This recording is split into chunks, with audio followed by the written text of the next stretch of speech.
Hi everybody, happy Thursday. I am back for another science lesson. We are going to be finishing up our review of weather, and you're going to do a little activity having to do with clouds today. So you're going to need to open up your weather review slides, go to the day 2 slides, and I'm going to start with the first slide, which is the activating strategy.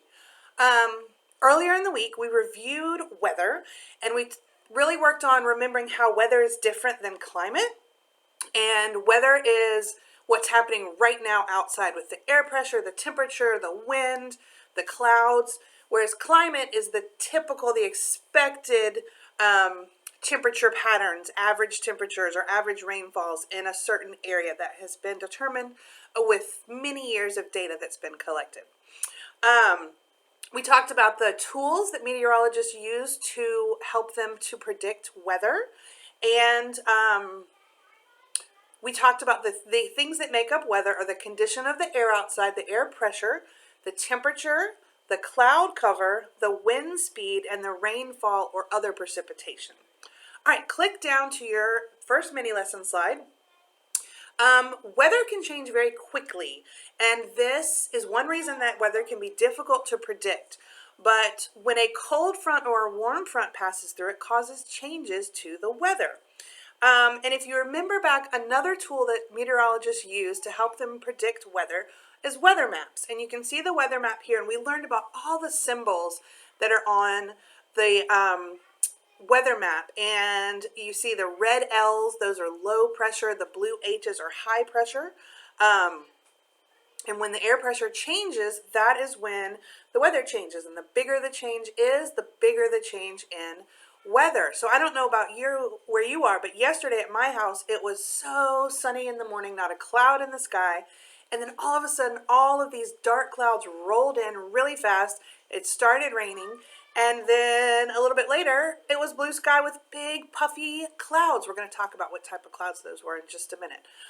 So it happened very quickly. It was very windy, and that wind helped the air pressure change and different things to happen. Sunny, cloudy, rainy, all in one day. Okay, next slide. On a weather map, a cold front is represented by a solid blue line with blue triangles pointing in the direction that the cold air is moving. And when this happens, cold air is replacing warmer air that was in an area.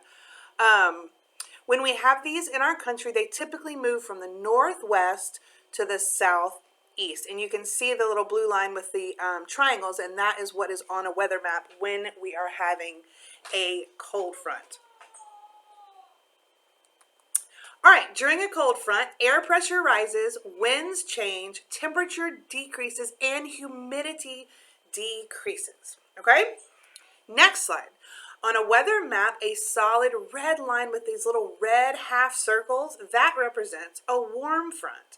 And when a warm front happens, the warm air moves in and replaces cooler air. These typically go from the southwest to the northeast. And you can see on that map all of our weather symbols: the high pressure, the low pressure, a warm front, and a cold front.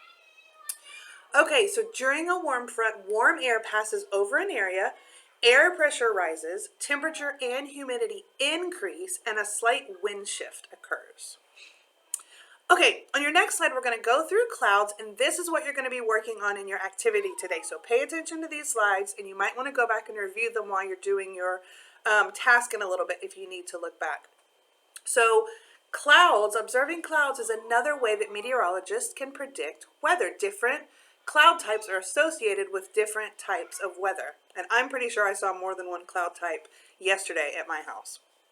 So cirrus clouds, these form at the highest altitudes. They're very, very, very high up in the atmosphere. And when we see them, they look thin and curly on the ends. Because of their location high up where it's freezing in the atmosphere, these clouds are made up of ice crystals. Cirrus clouds can indicate oncoming snowfall and or rainfall. So we might have seen a cirrus cloud before a little bit of rain yesterday. And you can see pictures of them. They're long, wispy, thin, almost curled on the end clouds.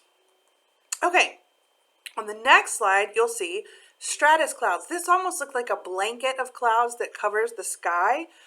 These are much lower than the cirrus clouds that are so high up.